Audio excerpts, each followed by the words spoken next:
ഒരു നല്ല പ്രഭാതം കൂടെ കാണുവാൻ ദൈവം നമുക്ക് ഭാഗ്യം തന്നതിനായി ദൈവത്തെ സ്തുതിക്കുന്നു. ഇന്നത്തെ തിരുവചനം കേവലം വിശ്വാസികൾക്ക് വേണ്ടി മാത്രമുള്ളതല്ല. മനുഷ്യരായിട്ടുള്ളവർക്കെല്ലാവർക്കും, ഏത് ഭാഷയിലും ജാതിയിലും വംശത്തിലുമുള്ളവർ, ഏത് മതസ്ഥരാണെങ്കിലും, ഏത് വിശ്വാസികളാണെങ്കിലും, ഏത് ദൈവത്തിലുള്ള വിശ്വാസമാണെങ്കിലും, മനുഷ്യരായിട്ടുള്ളവർക്ക് എല്ലാവർക്കും കൂടെ ഉള്ളതായ ഒരു സന്ദേശമാണ്. സന്ദേശം ഇയ്യോബിന്റെ പുസ്തകത്തിനെ അടിസ്ഥാനപ്പെടുത്തിയാണ്. അതിനു മുമ്പ് ഒരനുഭവം പറയാം. ഒരിക്കൽ ഞാനൊരു വീഡിയോ കാണുകയുണ്ടായി. 7 മിനിറ്റ് ദൈർഘ്യമുള്ള ഒരു വീഡിയോ. ആ വീഡിയോയിൽ ആദ്യമായി കണ്ടത് ഒരു കിളിക്കൂട്ടിൽ ആ മുട്ട വിരിഞ്ഞ് ഇറങ്ങിയ ഒരു 2-3 ദിവസമായ കിളിക്കുഞ്ഞുങ്ങളെയാണ്. 4 കുഞ്ഞുങ്ങളുണ്ടായിരുന്നു.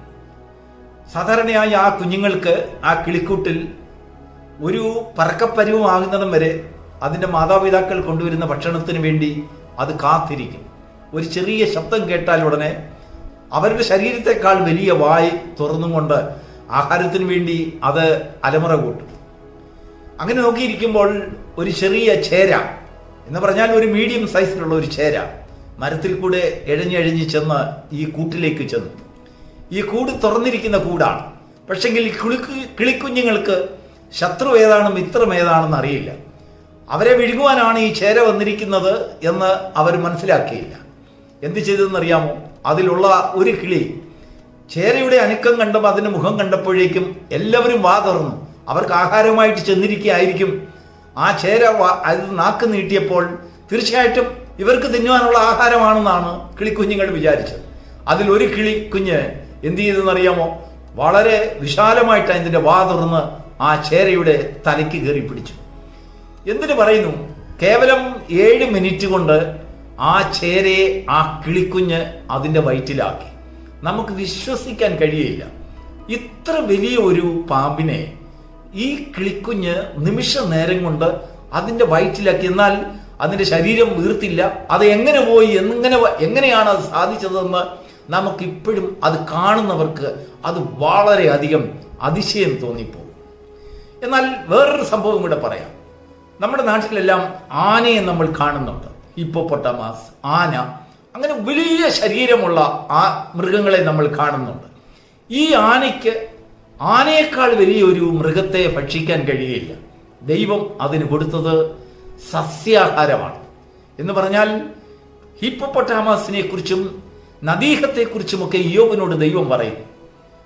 ഇയ്യോബിനോട് ദൈവം പറയുകയാണ്, അത് അത്ര വലിയ മൃഗമാണെങ്കിലും ആ മൃഗത്തെക്കുറിച്ച് 40-ാം അധ്യായം, ഇയ്യോബിന്റെ പുസ്തകം 40-ാം അധ്യായം 19-ാം വാക്യത്തിൽ ഇയ്യോബിനോട് ദൈവം പറയുകയാണ്, ഞാൻ നിന്നെപ്പോലെ സൃഷ്ടിച്ചതായ നദീഹമുണ്ടല്ലോ, അതിനുശേഷം അതിന്റെ ശരീരത്തിന്റെ വലിപ്പത്തെക്കുറിച്ചും അതിന്റെ ചെതുമ്പലിനെ കുറിച്ചും അതിന്റെ വായെക്കുറിച്ചും അതിന്റെ ചുണ്ടിനെ കുറിച്ചും എന്ന് വേണ്ട ആ മഹത്വങ്ങളെല്ലാം പറഞ്ഞതിന് ശേഷം ഇയ്യോബിനോട് ദൈവം പറയുകയാണ്, എങ്കിലും ഞാൻ അതിന് കൊടുത്തിരിക്കുന്നത് കാളകൾ തിന്നുന്നതായ പുല്ല്. എന്താണ് നമ്മൾ ഇതിൽ നിന്ന് മനസ്സിലാക്കുന്നത് അറിയാം? നോക്കൂ, മോശയാണ് ഇയ്യോബിന്റെ പുസ്തകം എഴുതിയതെങ്കിലും അത് തികച്ചും ഒരു സാങ്കല്പിക പുസ്തകമോ യാഥാർത്ഥ്യമോ എന്ന് നമുക്കറിയില്ല. പക്ഷെങ്കിൽ ഒരു മനുഷ്യൻ അറിഞ്ഞിരിക്കേണ്ടതായ, അത്യാവശ്യമായി ഏതൊരു മനുഷ്യനും ഗ്രഹിച്ചിരിക്കേണ്ടതായ വലിയൊരു രഹസ്യ, ഒരു സത്യം, ഒരു വിലയേറിയ സത്യം മനുഷ്യനെ പഠിപ്പിക്കുവാൻ ആ പുസ്തകം നമുക്ക് സാധ്യമാകുന്നുണ്ട്. എന്താണെന്നറിയാമോ? എത്ര വലിയ വിശുദ്ധനാണെങ്കിലും, എത്ര വലിയ സൈന്യാധിപനാണെങ്കിലും, എത്ര വലിയ യുദ്ധവീരനാണെങ്കിലും അവനെ തോൽപ്പിക്കുവാൻ അവനേക്കാളും വലിയൊരു ഒരുവൻ വരണമെന്നില്ല. എത്ര വലിയ സമർത്ഥമായ ഒരു യുദ്ധത്തിൽ ഏർപ്പെട്ടിരിക്കുന്ന ഒരു രാജ്യമാണെങ്കിലും അവരെ ഒടുക്കിക്കളയുവാൻ ഒരുപക്ഷെങ്കിൽ അണുബോംബും ആറ്റം ബോംബും ആവശ്യമായി വരില്ല. വെറും അമ്പും വില്ലും കൊണ്ട് അവനെ കീഴടക്കുവാൻ സാധിച്ചേക്കാം. ദൈവം ഇയ്യോബിനോട് പറയുകയാണ്, നിന്നെപ്പോലെ ഞാൻ സൃഷ്ടിച്ചിരിക്കുന്ന നദീഹമുണ്ടല്ലോ, മഹാനക്രത്തെ നിനക്കറിയാമോ? അതിനെ ചൂണ്ടലിട്ട് പിടിക്കുവാൻ കഴിയുകയില്ല. എന്നാൽ അത് വളരെ ശക്തിയേറിയ ഒരു മൃഗമാണെങ്കിലും ദൈവം ഇയ്യോബിനോട് പറയുകയാണ്, എങ്കിലും ഞാൻ അതിന് ഒരു വാൾ വെച്ചിരിക്കുന്നു. ഏതൊരു മനുഷ്യനെയും വീഴിക്കുവാൻ ഒരു വാൾ സർവശക്തൻ നിയമിച്ചു വെച്ചിട്ടുണ്ട്. ഏതൊരു മനുഷ്യനെയും വീഴിക്കുവാൻ, അല്ലെങ്കിൽ പ്രമുഖരായിട്ടുള്ള നമ്മുടെ സമൂഹത്തിൽ കാണുന്നിട്ടുള്ള പ്രമുഖരായിട്ടുള്ള ഭരണാധികാരികൾ, അല്ലെങ്കിൽ ഓരോരോ പാർട്ടിയുടെ ഭരണ സംവിധാനങ്ങൾ, എത്രയോ വിശുദ്ധന്മാരെന്നും ഒക്കെ പ്രമുഖരെന്നൊക്കെ കേട്ടിട്ടുള്ളതായ അനേക വലിയ വലിയ മനുഷ്യരെ കുറിച്ച് നമ്മൾ കേട്ടിട്ടില്ലേ? പലപ്പോഴും അവരുടെ പതനം അവരെക്കാട്ടിലും വലിയൊരു വിഷയത്തിലല്ല അവർ പതിച്ചിട്ടുള്ളത്, ചെറിയ ഒരു വിഷയത്തിൽ.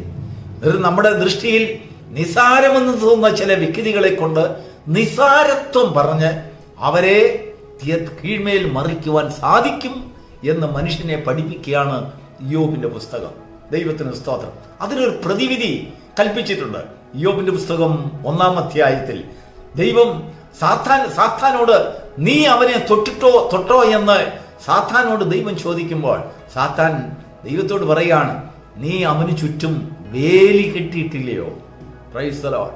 ദൈവം വേലി കെട്ടുന്നുണ്ടെങ്കിൽ മാത്രമേ ഒരു മനുഷ്യന് സുരക്ഷിതമായി നിൽക്കുവാൻ കഴിയൂ. നമ്മുടെ ബുദ്ധിയിലും ജ്ഞാനത്തിലും നമ്മുടെ കഴിവിലും നമ്മുടെ ആയുധങ്ങളിലും നമ്മുടെ സമ്പത്തിലും നമ്മുടെ വിശേഷതയിലും സൗന്ദര്യത്തിലും അധികാരത്തിലും ഒരു മനുഷ്യന് നിൽക്കുവാൻ കഴിയുകയില്ല. ഒരു പക്ഷെങ്കിൽ ഒരു ചെറിയ വിഷയത്തിൽ അവൻ തകർന്നു പോകും, ഒരു വാക്കിൽ അവൻ തകർന്നു പോകും. അവനെക്കാട്ടിലും വളരെ നിസ്സാരമായ ഒരു സംഗതി, ഒരു വിട്ടിലിനെ പോലുള്ള ഒരു ജീവി ഒരു വലിയ മൃഗത്തെ കൊന്നുകളയും, അല്ലെങ്കിൽ അതിനെ നശിപ്പിച്ചു കളയും, അതിനെ അസഹ്യപ്പെടുത്തും, അതിനെ ഇല്ലായ്മ ചെയ്യും, അതിനെ താഴെയിട്ട് കളയും. അവൻ കഴുതയെ പോലെ പുല്ല് തിന്നുന്നവനായിത്തീരും, കാളയെ പോലെ പുല്ല് തിന്നുന്നവനായിത്തീരും. എത്ര മഹാനാണെങ്കിലും ശരി, എത്ര വലിയ രാജാവാണെങ്കിലും ശരി, അടുത്ത നിമിഷം അവൻ നിലംപരിശാകും. ദൈവത്തിന് സ്തോത്രം. ദൈവത്തിന്റെ കാവൽ വേലിക്കുള്ളിൽ നിൽക്കുന്ന ഒരു വ്യക്തിക്ക് മാത്രമേ അവന്റെ ജീവിതത്തിൽ നിലനിൽക്കുവാൻ കഴിയുള്ളൂ. സാത്താൻ ദൈവത്തോട് പറയുന്ന വാചകം അതാണ്. സാത്താന് കടന്നുവിടുവാൻ കഴിയാത്തതായ, ഒരു മനുഷ്യൻ തകർക്കുവാൻ കഴിയാത്തതായ, ഒരു മനുഷ്യനും ഭേദിക്കുവാൻ കഴിയാത്തതായ ഒരു സംഗതിയുണ്ട്. അത് ദൈവം കെട്ടുന്ന വേലി, ദൈവത്തിന്റെ സൂക്ഷിപ്പ്. അതൊരു മനുഷ്യന് നഷ്ടപ്പെട്ടു കഴിഞ്ഞാൽ ആ മനുഷ്യൻ വൃഥ അധ്വാനിക്കുന്നവനായിത്തീരും, അവൻ വൃഥ സമ്പാദിക്കുന്നവനായിത്തീരും, അവൻ വൃഥ സംസാരിക്കുന്നവനായിത്തീരും, അവന്റെ അധികാരങ്ങളൊക്കെയും വൃഥമായി പോകും. ദൈവത്തിന് സ്തോത്രം. നാം ലോകത്തിൽ അനേക വിശുദ്ധന്മാരെ കാണുന്നുണ്ടല്ലോ, അല്ലെങ്കിൽ പ്രമുഖരായിട്ടുള്ളവർ, സഭാ നേതൃത്വത്തിൽ നിൽക്കുന്നവർ, അല്ലെങ്കിൽ ഓരോരോ ആത്മീയ വിഷയങ്ങളിലൊക്കെ പേരെടുത്തിട്ടുള്ള ഏത് ജാതികളിലാണെങ്കിലും ഏത് മതസ്ഥരിലാണെങ്കിലും ഉന്നതരെ കുറിച്ചൊക്കെ നമ്മൾ കേട്ടിട്ടില്ലേ? കേവലം ചെറിയ ചില വിഷയങ്ങളിൽ അവർ തകർന്ന് തരിപ്പണമായി പോയിട്ടുള്ള അനേക സന്ദർഭങ്ങളുണ്ട്. ദൈവത്തിന് സ്തോത്രം. യോബിനെ സംബന്ധിച്ചിടത്തോളം അവന്റെ കൂട്ടുകാരുടെ അടുത്ത് അവൻ തറുതല പറഞ്ഞു നിന്നു, ഭാര്യയുടെ അടുത്ത് തറുതല പറഞ്ഞു നിന്നു. നാം യോബിനെ കുറിച്ച് പഠിക്കുമ്പോൾ അവൻ നേരിട്ട പരീക്ഷയെക്കുറിച്ചാണ് നാം പഠിക്കുന്നത്, അവൻ സഹിച്ച വേദനയെക്കുറിച്ച് നാം പഠിക്കുന്നത്, അവൻ ഒടുവിൽ ദൈവം അവന് കൊടുത്ത സൗഭാഗ്യങ്ങളെ കുറിച്ചാണ് നാം പ്രസംഗിക്കാൻ, അല്ലെങ്കിൽ നാം മറ്റുള്ളവരോട് പറയാറുള്ളത്. എന്നാൽ മോശ മനുഷ്യന് കൊടുക്കുവാൻ ഒരു സന്ദേശം അതിൽ ഒരുക്കിയിട്ടുണ്ട്. ദൈവത്തിന്റെ ആത്മാവിനാൽ മോശയിൽ കൂടെ ദൈവം മനുഷ്യന് കൊടുത്ത ഒരു സന്ദേശമുണ്ട്. നീ എത്ര വലിയവനാണെങ്കിലും ഏത് മനുഷ്യനും ഉറച്ചു നിന്നാൽ ഒരു ശ്വാസം മാത്രം. Praise the Lord. ഈ പ്രഭാതത്തിൽ ദൈവത്തിന്റെ വേലിയെക്കുറിച്ചും ദൈവത്തിന്റെ സൂക്ഷിപ്പിനെ കുറിച്ചും, നീ എത്ര മഹാനാണെങ്കിലും നിന്നെ വീഴ്ത്തിക്കളയുവാൻ ഒരു ചെറിയ വിഷയങ്ങൾക്ക് സാധിക്കും എന്നുള്ളതായ ആ വലിയൊരു പരിജ്ഞാനം നമ്മുടെ ഹൃദയത്തിൽ വരുവാൻ ഈ പ്രഭാതത്തിലെ സന്ദേശം നിനക്ക് സഹായിക്കുമാറാകട്ടെ. God bless you.